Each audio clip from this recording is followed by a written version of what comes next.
Une bonne journée à tous. Aujourd'hui, on est jeudi 23 janvier de l'an 2025. Donc, ça me fait plaisir d'être là pour une nouvelle session de cours biblique qui s'inscrit dans la série du jeudi soir. Donc, cette année, cette session-ci, on a choisi comme sujet la grâce de Dieu. Donc, ça va s'intituler Splendeur et grandeur de la grâce de Dieu.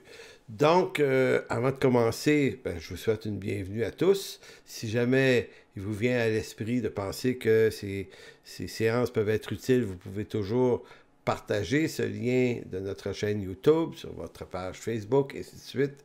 Il y a également, quelquefois, j'ajoute une adresse dans les commentaires plus bas, si vous désirez soutenir l'effort de ces enseignements, soutenir l'Église en chemin qui, elle, supporte tout ça. Il y a une adresse postale qui est donnée à cet endroit-là.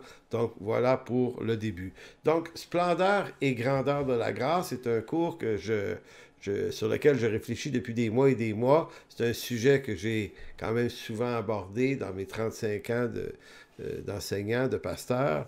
Et j'ai choisi cette année de revenir, de repenser le tout, de reprendre le tout au début, de recomprendre. Parce que, évidemment, la grâce de Dieu, c'est un sujet qu'on peut penser assez bien saisir, puis se dire, bon, j'ai assez vu le point, je comprends. Mais finalement, quand on y retourne, on recreuse à nouveau, c'est incroyable comment est-ce qu'on découvre qu'il y avait plein de choses qui nous échappaient et qui sont une réelle bénédiction, qui enrichissent notre compréhension de la grâce de Dieu. Donc, au menu ce soir, en ce jeudi 23 janvier, qui est la première séance, un sujet au menu, c'est la grâce de Dieu s'inscrit d'abord dans une promesse de Dieu à Abraham qui vise à bénir toutes les familles de la terre. Donc la grâce de Dieu s'inscrit d'abord dans une promesse de Dieu à Abraham qui vise à bénir toutes les familles de la terre. Probablement que vous entendez un écho à Genèse chapitre 12. On va voir Genèse chapitre 12 tout à l'heure. Donc, ce qu'on va faire cette semaine, et notamment la semaine prochaine dans la séance 2, c'est explorer le personnage biblique, peut-être un des plus importants de l'Ancien Testament, qui est Abraham, aussi nommé par Dieu le Père de la foi. Maintenant, pourquoi lui et en quoi lui nous révèle-t-il la grâce mieux que la plupart de tous les autres personnages de l'Ancien Testament?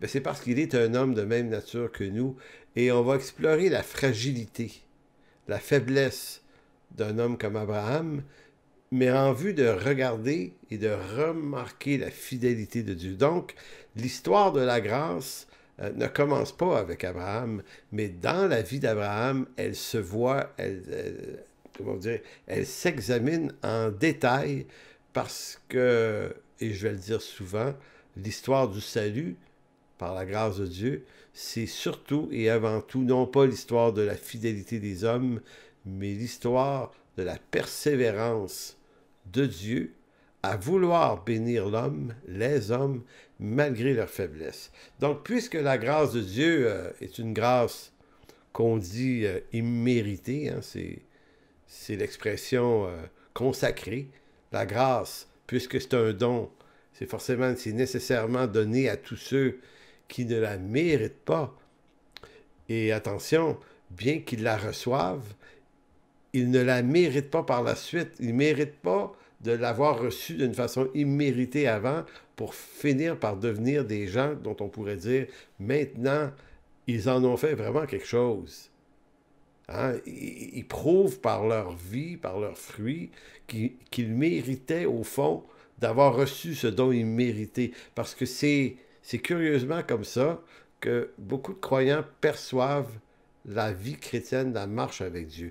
Donc, non seulement la grâce ne se mérite pas au moment du salut, mais elle demeure une grâce imméritée de tous les jours, parce que le pécheur, même pardonné et gracié, ne sera jamais digne de cette grâce qui lui fut et qui lui est accordée.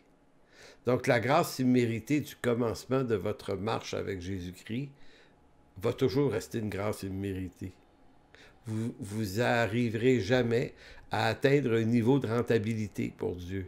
La grâce de Dieu n'est pas une force ajoutée. Tu sais, si on veut, à l'incroyant qui par la grâce devient croyant, puis cette grâce deviendrait une force, une puissance ajoutée qui fait en sorte qu'il en viendra à ne plus pécher ou à ne presque plus pécher. Non, la grâce reste incontestablement le régime spirituel où Dieu est lui seul glorifié par le sacrifice de Jésus-Christ qui permet de relever le pécheur sauvé, appelé par Dieu, qui lui apprend devant Dieu à confesser ses fautes. Donc la vie chrétienne, évidemment, ça change nos vies. Là. Je ne suis pas en train de dire qu'il n'y a aucune transformation, puis il n'y a aucune délivrance, mais c'est long, c'est ardu, on y arrive à géométrie variable, mais Dieu, lui, reste fidèle. Une chose que Dieu nous apprend, c'est à vivre de toute parole qui sort de sa bouche, apprendre à confesser nos fautes. Donc, on est rendu confiant ou conscient de notre condition pécheresse. Un croyant, une personne qui appartient vraiment au Seigneur, se trouve pas meilleur de plus en plus à mesure que les années passent. On reconnaît un croyant mature en ce qu'il comprend de plus en plus à quel point il est perdu et pécheur, et son adoration en est conséquente. Plus on s'expose à la lumière, Dieu, sa parole, plus cette lumière nous fait découvrir des zones de noirceur qu'on ne voyait pas avant. Donc la grâce de Dieu, c'est pas une force ajoutée, c'est une lumière puissante, non seulement qui nous sauve et qui nous pardonne, mais nous éduque, hein? nous instruit de plus en plus, et plus elle nous instruit sur nous-mêmes, plus notre action de grâce est grande devant Dieu. Le Seigneur, Jésus avait dit dans Jean 14, 23, « Si quelqu'un m'aime, il gardera ma parole. » Le verbe garder, le théréo, veut dire « il observera ma parole ». Donc on reconnaît un croyant non pas en ce qu'il ne pêche plus, ou presque plus. Le croyant se reconnaît par sa persévérance à garder la parole. Et donc, il est sauvé. Donc, puisqu'il appartient à Dieu, l'œuvre de l'Esprit, c'est de toujours le ramener à la parole. Il va avoir des zones difficiles, il va avoir des périodes sombres, il va avoir des périodes d'abandon, de découragement, de doute. Tout ça, ça fait partie de la vie d'un croyant. Mais le croyant, celui qui est relié à Dieu, en qui le Seigneur habite et le Saint-Esprit aussi, va toujours, par la persévérance de Dieu, être replacé dans le dessein de Dieu.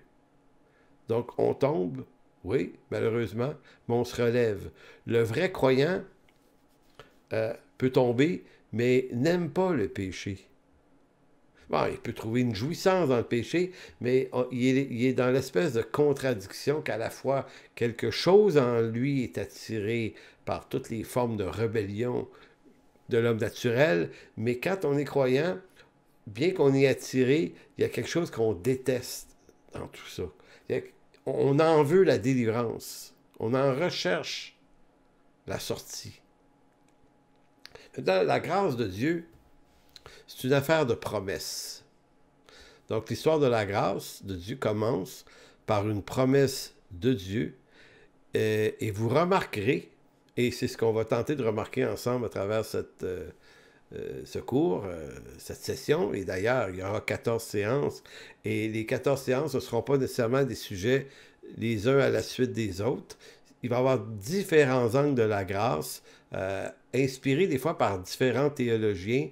On va aller visiter plein de choses, mais la grâce de Dieu, là, si on veut l'expliquer de la façon la plus simple, bien, elle commence par une promesse de Dieu, et cette promesse de Dieu-là va traverser tout l'Ancien Testament jusqu'à la résurrection du Messie, et ensuite, elle poursuit son œuvre dans l'Église. Donc, c'est une promesse dont l'accomplissement est exclusivement assuré par le Dieu trois fois saint, qui ne peut pas mentir.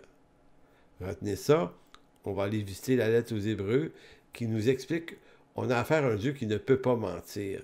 Ça, c'est de la solidité, c'est un fondement sûr. Donc, cette promesse commence sommairement, en tout cas dans l'humanité des choses, dans l'histoire de l'humanité des choses, parce qu'on aurait pu aller aussi dans l'éternité pré-créationnelle, mais bon, j'ai choisi de dire, on va commencer là où pour nous, dans notre humanité, ça commence en Genèse 3,15, lorsque Dieu va dire au serpent, la postérité de la femme t'écrasera la tête. Voyez-vous, après la chute, après la séduction, et c'est la femme qui séduite en premier, va manger du fruit de l'arbre, eh bien, vous avez cette réponse de Dieu au serpent, la postérité de la femme t'écrasera la tête.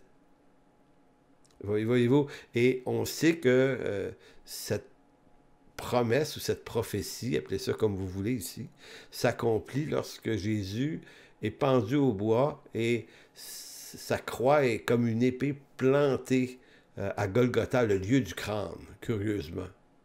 Tête, crâne. Et vous remarquerez que cette promesse ne s'adresse pas à la femme ni à Adam, mais s'adresse au serpent. Puisque c'est lui le coupable, le premier coupable, sa sentence de mort est donnée à lui. Donc c'est important, cette promesse s'adresse à Satan et à toutes les conséquences de sa séduction. Vous savez, c'est un peu comme si Dieu avait dit au diable, « T'es fichu, mon vieux, puisque c'est la femme que tu as séduite, c'est de sa descendance que viendra ta destruction. » Faut le remarquer. Donc, c'est entre Dieu et le malin, ici, que ça se joue. Et le malin va effectivement subir sa défaite au lieu du crâne. Il est déjà vaincu. Ouais, il y a encore des émanations de l'activité démoniaque aujourd'hui, évidemment, mais il n'est plus à vaincre. Il est vaincu. Donc, la promesse est d'abord, s'enclenche d'abord ici, la promesse d'une destruction du diable. Ensuite, cette promesse se transforme en promesse à des hommes, à ce qu'on va appeler la lignée messianique de l'Ancien Testament, depuis Adam.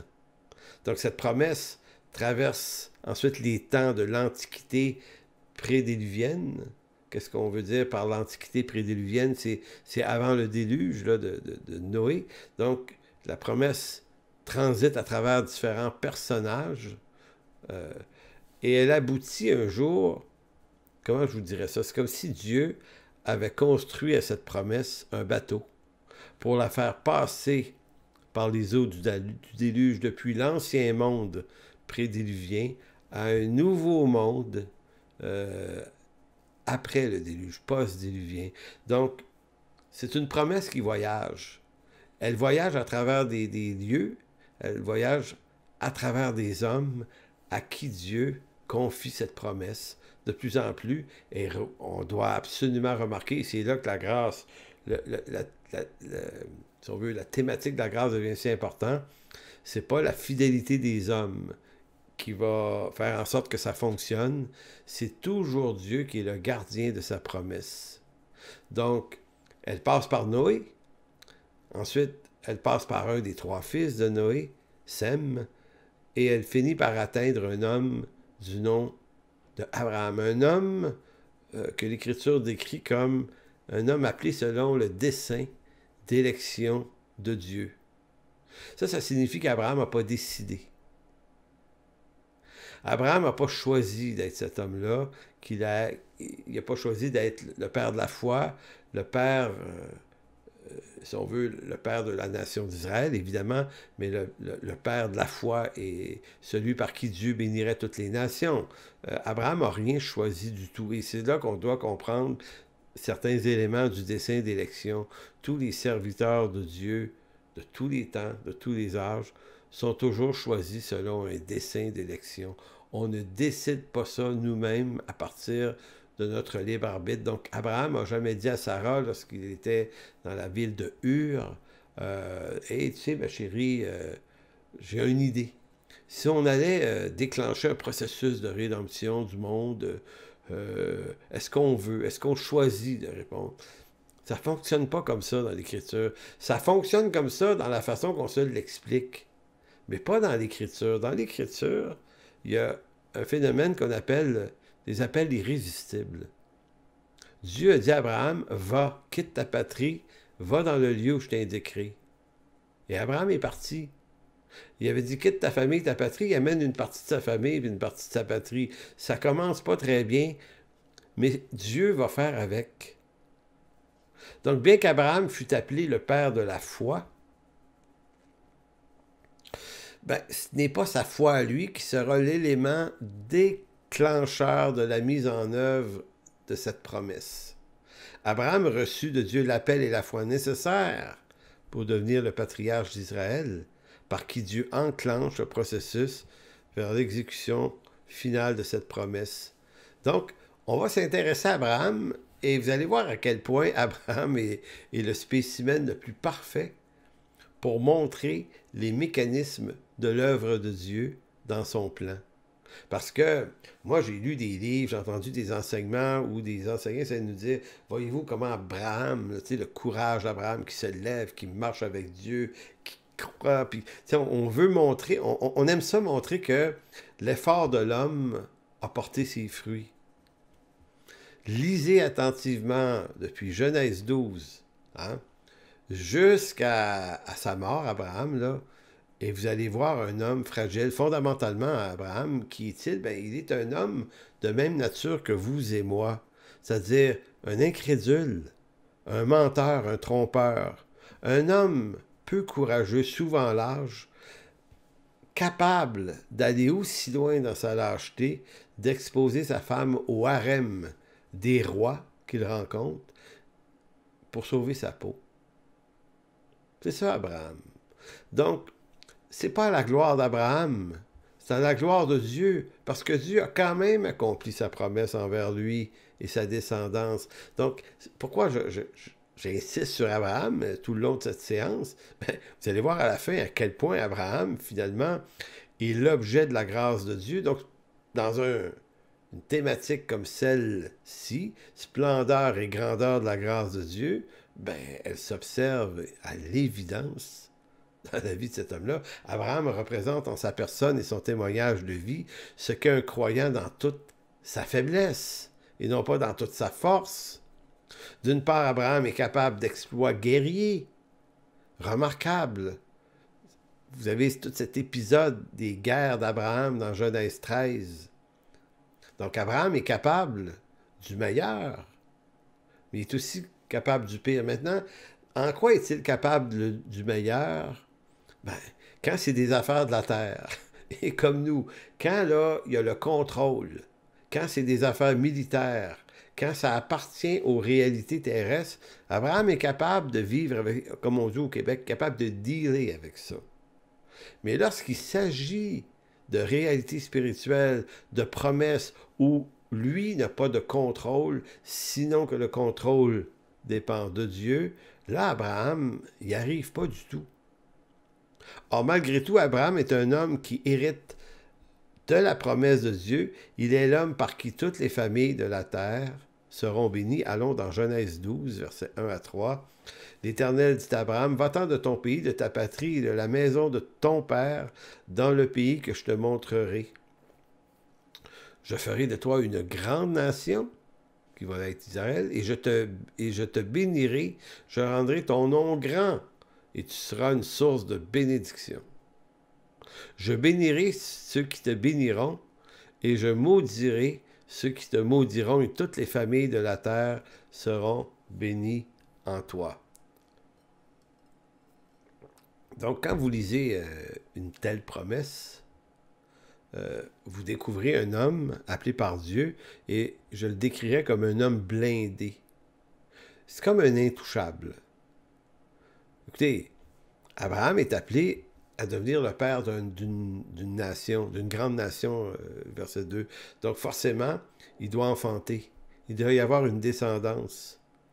Mais non seulement ça, son nom va devenir grand, et à travers lui, Dieu va bénir toutes les filles les familles de la terre. Donc, si vous êtes possédant d'une si grande promesse, la chose qui est certaine, c'est que vous ne pouvez pas mourir la semaine prochaine ou le mois prochain.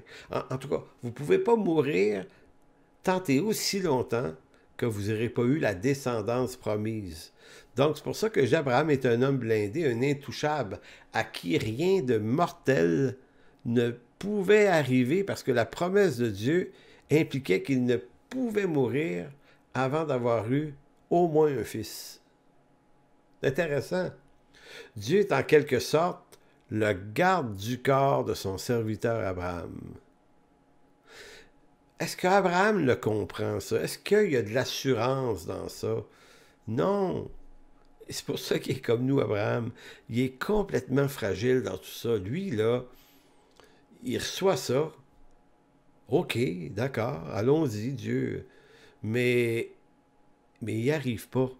Donc, Abraham, c'est l'homme par qui la grâce de Dieu est le plus clairement révélée dans l'Ancien Testament parce que il n'y a rien qui repose sur sa fidélité à lui. C'est ça la grâce de Dieu. C'est ça le concept de la grâce. C'est que Dieu nous appelle dans un dessein d'élection par pure grâce à marcher en lui, à accomplir en lui des promesses qu'il nous fait, mais que nous, on n'a pas les moyens d'accomplir.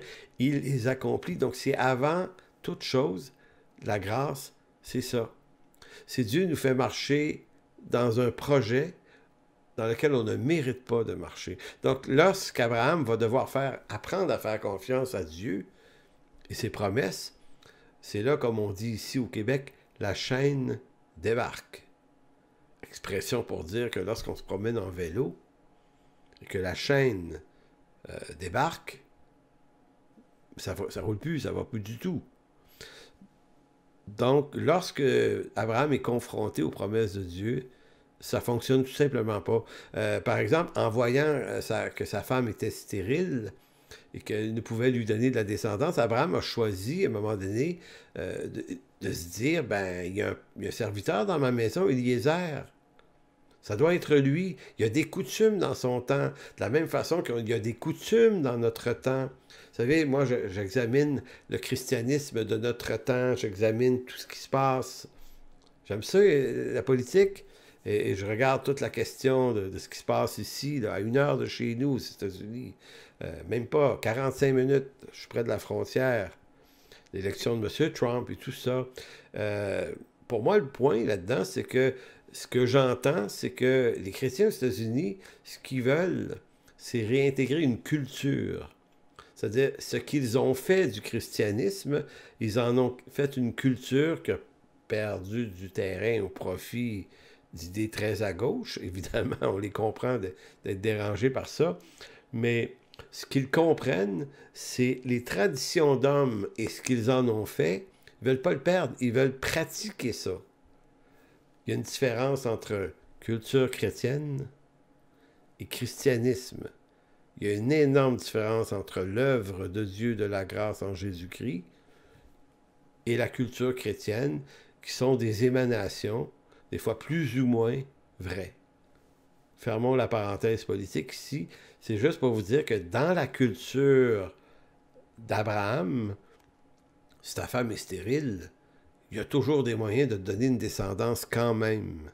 Et dans le concept de l'Antiquité, la descendance est vraiment important parce que c'est à qui tu confies l'héritage de ta maison, surtout si tu es riche. Donc, dans Genèse chapitre 15, versets 1 à 3, écoutez bien, après ces événements, la parole de Dieu fut adressée à Abraham dans une vision et il dit à Abraham, ne crains point, je suis ton bouclier. Tout à l'heure, je vous disais que Dieu est un peu le garde du corps d'Abraham. Ça s'exprime ici. C'est moi qui te protège, Abraham, là. C'est moi qui te protège, Abraham. C'est moi ton bouclier. Et ta récompense sera très grande. Abraham répondit, Seigneur éternel, que me donneras-tu? Je m'en vais sans enfant, et l'héritier de ma maison, c'est Eliezer de Damas. Et Abraham dit, voici, tu ne m'as pas donné de postérité. Et celui qui est né dans ma maison sera mon héritier. Genèse 15, verset 23. Je ne sais pas si vous voyez. Genèse 12, il lui promet une postérité. Genèse 15, Abraham décide de régler ça par les moyens de sa culture. Je vous dis, là, quand on crée une culture des choses, on marche dans l'incrédulité de la culture que ça produit. Donc, la culture, est-ce que c'est une bonne chose? Moi, là, aujourd'hui, là, j'ai aucun intérêt pour la culture chrétienne. J'ai que de l'intérêt que pour l'Évangile lui-même. La culture qu'il produit, là, c'est une culture qui souvent va devenir évasive, va être intégrée par toutes sortes d'affaires qui, à un moment donné, tu te dis, mais c'est plus ça, c'est pas ça l'Évangile. L'Évangile lui-même est bien au-delà, une vérité beaucoup plus grande que la culture qu'il produit. Donc le but de l'Évangile, c'est pas de produire une culture, c'est d'annoncer le salut. Mais ici encore, le parallèle est important. Pour Abraham, là, donner sa descendance à Éliézer et qu'il devienne son fils adoptif de la promesse, pas de problème avec ça. C'est sa culture. Ça fait du sens. Donc, Abraham a non seulement choisi Éliézer, mais en plus, il accuse Dieu. Écoutez, il accuse Dieu, il dit, voici, verset 3, « Tu ne m'as pas donné de postérité. » En d'autres mots, Dieu, t'es pas fidèle. Fait que je m'en occupe. Je vais faire ça moi-même. Ça, c'est au verset 3. Verset 4, « Alors la parole de l'Éternel fut adressée ainsi. » Pour dire à Abraham, « Ce n'est pas lui, Éliézer, qui sera ton héritier, mais c'est celui qui sortira de tes entrailles, qui sera ton héritier. » Et après l'avoir conduit dehors, il dit, regarde vers le ciel et compte les étoiles que tu peux, et si tu peux les compter, il lui dit, telle sera ta postérité. Abraham eut confiance en l'Éternel qui le lui imputa à justice. Là, vous dites, OK, il vient de comprendre. Il vient de comprendre. Wow, c'est bon. Écoutez, il a eu confiance en Dieu qui le lui imputa à justice. Dieu est vraiment gracieux parce qu'on pourrait se dire que tout s'est réglé là, son salut. En fait, son salut, c'est pas réglé là. Abraham appartient à Dieu. Il comprend en partie. Et Dieu est tellement bon qu'il dit à Abraham, regarde, je t'impute la justice, Abraham. Wow. Donc, on pourrait penser qu'Abraham avait enfin compris le message, le projet que Dieu avait pour sa vie, que l'enfant va sortir de ses entrailles et qui plus est, le message se terminait par, oui, Abraham a compris, mais au chapitre suivant, hein, on était au chapitre 15, allez au chapitre 16 pour vous rendre compte qu'Abraham n'a rien compris. Sarah, sa femme, Genèse 16:1, Sarah, femme d'Abraham, ne lui avait point donné d'enfant.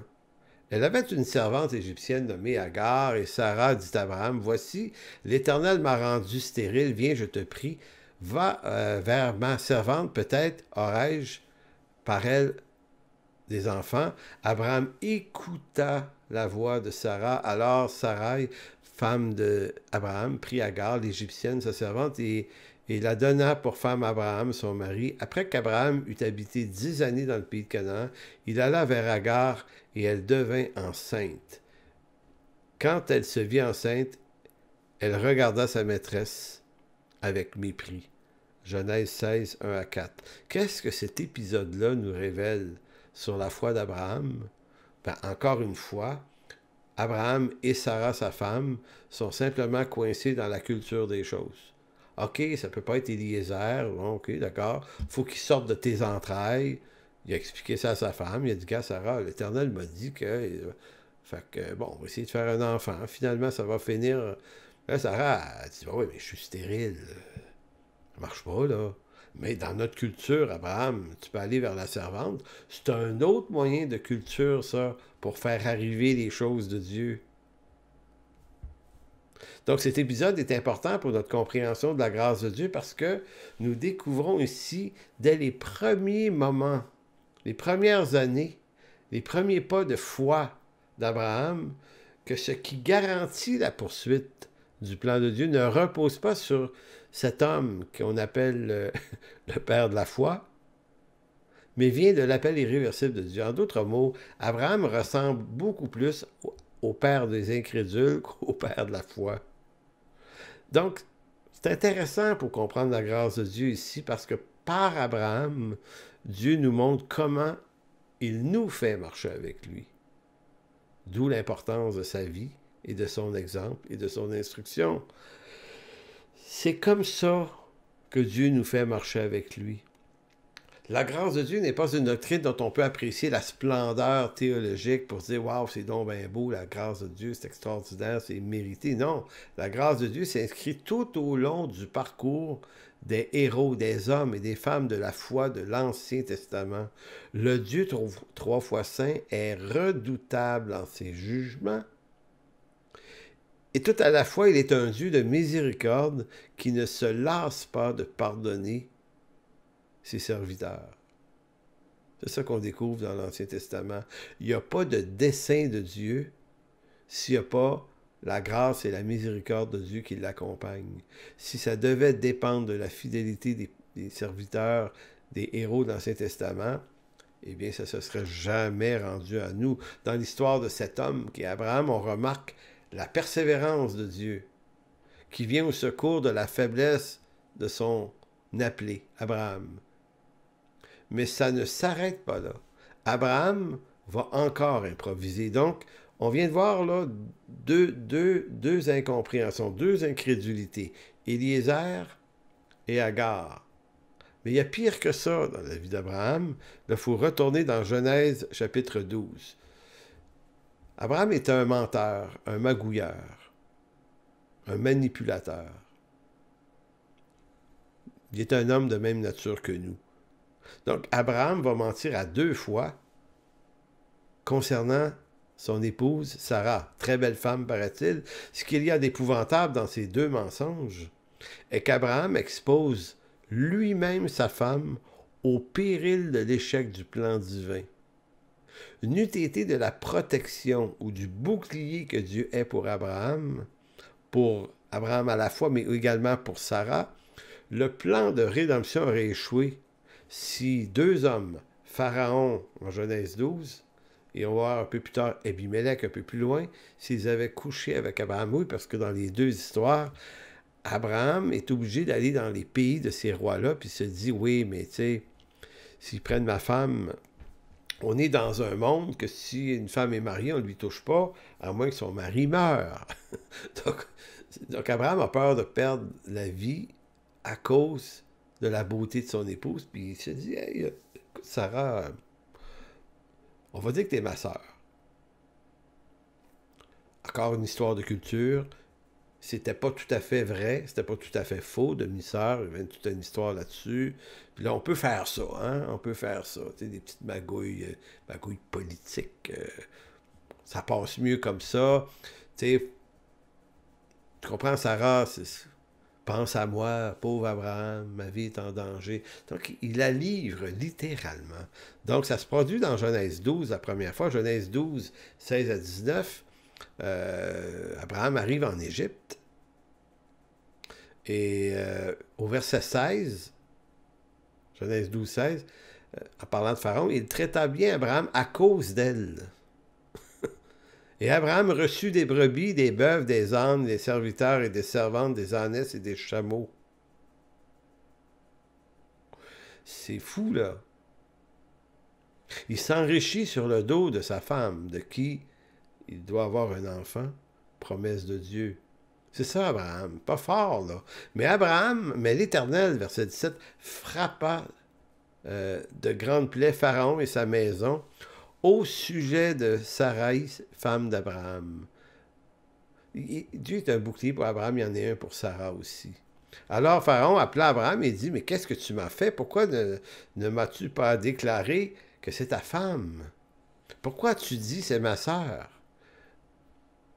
Ainsi l'ai-je pris pour ma femme. Maintenant, voici ta femme, prends-la et va-t'en. » Et c'est là qu'Abraham a reçu des biens, des richesses, s'est enrichi là-dessus. Et c'est là que Sarah a eu pour servante Agar l'Égyptienne. C'est de là que ça vient. Donc, vous voyez que c'est ça, Abraham. Pas fort, là. C'est une chance que Dieu est là pour Sarah. La deuxième fois où cette affaire se produit, c'est dans Genèse 20. On pourrait dire, écoutez, là, comprenez le temps qui passe. Genèse 12, la promesse. Genèse 12, il fait passer sa femme pour sa sœur. Grosse erreur d'incrédulité. Genèse 15, il y a l'histoire d'Éliazar. Autre incrédulité, Genèse 16, Agar, à qui il fait un enfant. Donc, on multiplie les actes d'incrédulité. À un moment donné, on se dit, il va finir par comprendre.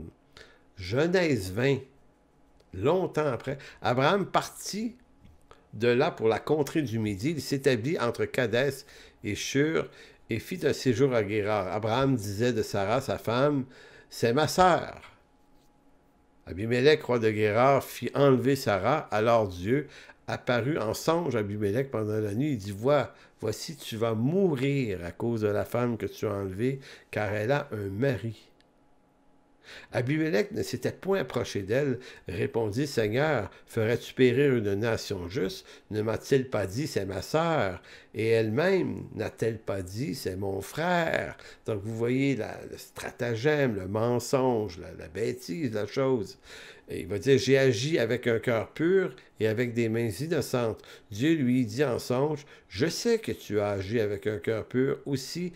T'ai-je empêché de pécher contre moi? C'est pourquoi je n'ai pas permis que tu la touchasses. Maintenant, rends la femme à cet homme, car il est prophète. Il priera pour toi et tu vivras.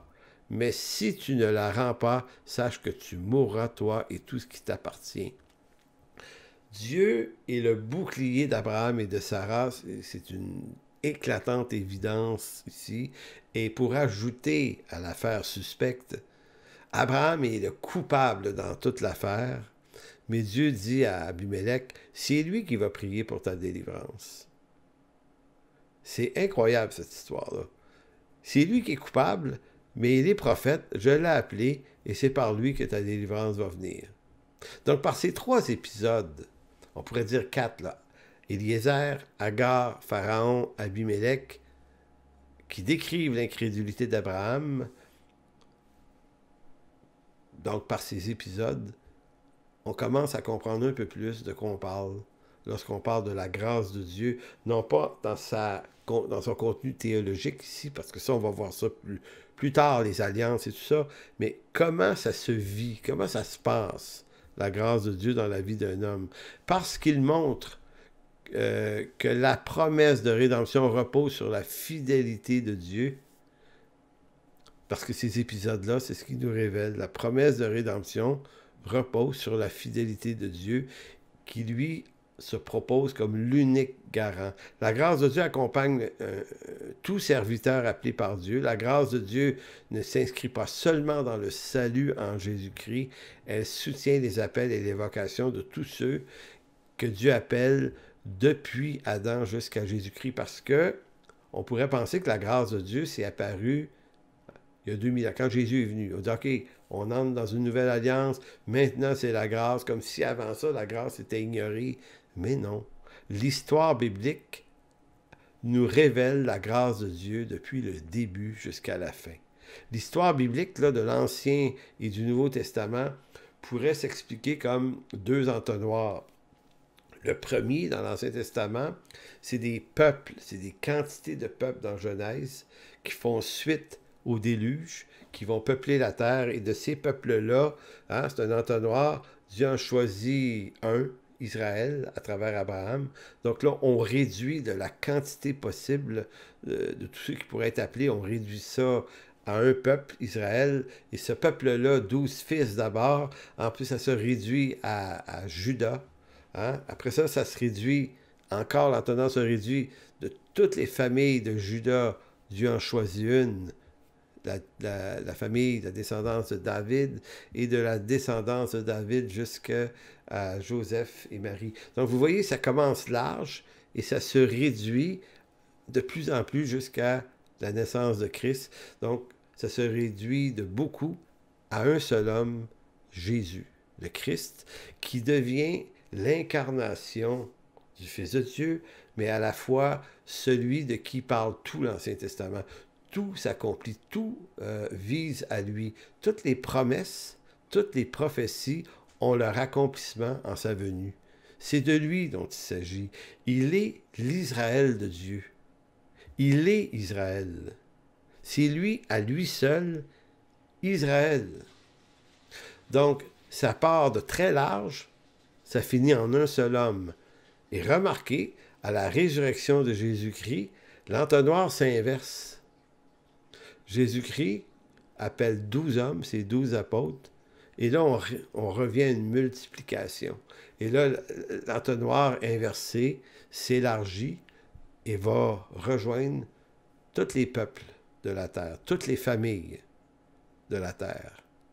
Par famille, quand on lit dans Genèse 12, c'est pas ma famille à moi, la famille du voisin. Le mot famille est souvent là, dans la pensée de l'Ancien Testament, une famille, c'est un peuple, c'est un clan, c'est une nation. Donc, toutes les nations de la terre finissent par être rejointes. C'est incroyable comment Genèse 12 a un accomplissement parfait. Israël d'abord, ça mène à Jésus, et par Jésus, toutes les nations de la terre. Donc, c'est pour ça que la grâce de Dieu, c'est pas seulement un boost. En disant, ouais, on voulait marcher avec Dieu avant, on n'était pas capable, on était trop pécheurs. Donc, la grâce de Dieu agit comme un boost pour nous aider à devenir un peu plus forts, un peu plus victorieux. Mais en fait, non. La grâce, c'est plutôt le fondement qui accompagne la souveraineté et la providence de Dieu dans tous les recoins de notre vie. La promesse d'Abraham, allons dans Hébreux 6, on va voir un dernier point important. Dieu a juré que sa promesse s'accomplirait. Mais il n'a pas juré qu'Abraham y arriverait. Et il y a une subtilité importante. Dieu n'a pas juré que Abraham lui arriverait, il a plutôt juré que malgré la faiblesse énorme, les erreurs et les incrédulités d'Abraham, Dieu a juré qu'il accomplirait sa promesse par Abraham et sa descendance.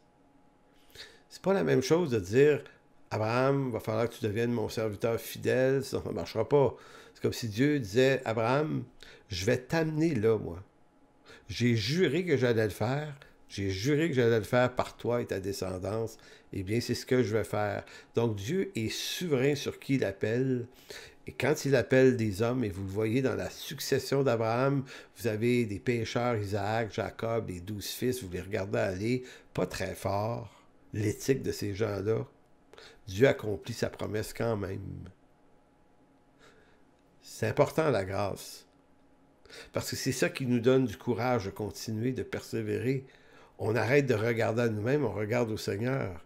Et si on appartient vraiment au Seigneur, on va toujours rebondir vers sa parole et entrer dans une relation de fidélité avec ses promesses qu'il accomplit en nous. Donc, dans Hébreux 6,13, lorsque Dieu fit la promesse à Abraham, Genèse 12, ne pouvant jurer par un plus grand que lui, il jura par lui-même. Comprenez-vous pourquoi il n'a pas juré qu'Abraham... que ça se passerait par... il n'a pas juré qu'Abraham y arriverait. Il a juré de le faire arriver par Abraham. Et, verset 14, il dit certainement, je te bénirai et je te multiplierai ta postérité. C'est pas Abraham, tu vas y arriver. Non, je jure que je vais faire en sorte de te bénir et de multiplier ta descendance. Verset 15, et c'est ainsi qu'Abraham, ayant persévéré, obtint l'effet de la promesse. Là, vous allez dire, oh, il a au moins fait ça. Ben, il n'y a pas le choix. Il est là, il est appelé par Dieu.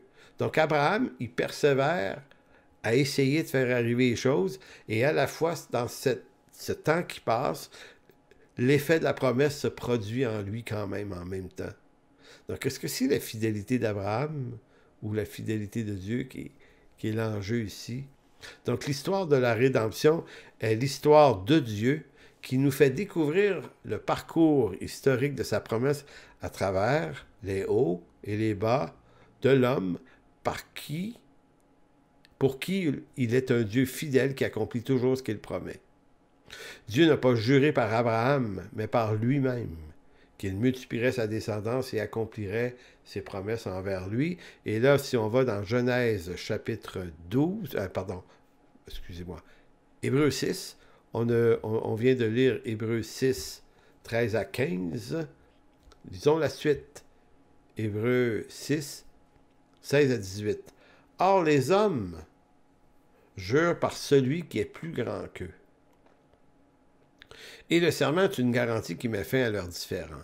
C'est pourquoi Dieu, voulant montrer avec plus d'évidence aux héritiers de la promesse l'immutabilité de sa résolution, intervint par un serment, afin que par deux choses immuables, par lesquelles il est impossible que Dieu mente, nous trouvions un puissant encouragement, nous dont le seul refuge a été de saisir l'espérance qui nous était proposée.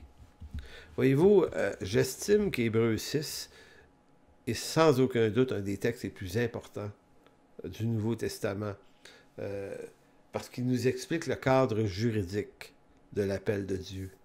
De quelle façon Dieu se rend fidèle à ses promesses. Donc, le texte nous dit, verset 18, parce qu'il est impossible que Dieu mente. Donc, la promesse, l'accomplissement de la promesse doit dépendre de l'engagement de Dieu, et Dieu rend sa promesse ou son accomplissement immuable. Donc, Dieu va faire ce qu'on appelle une résolution. Il va faire également un serment, donc c'est un engagement judiciaire. Et comme Dieu ne trouve pas plus grand que lui,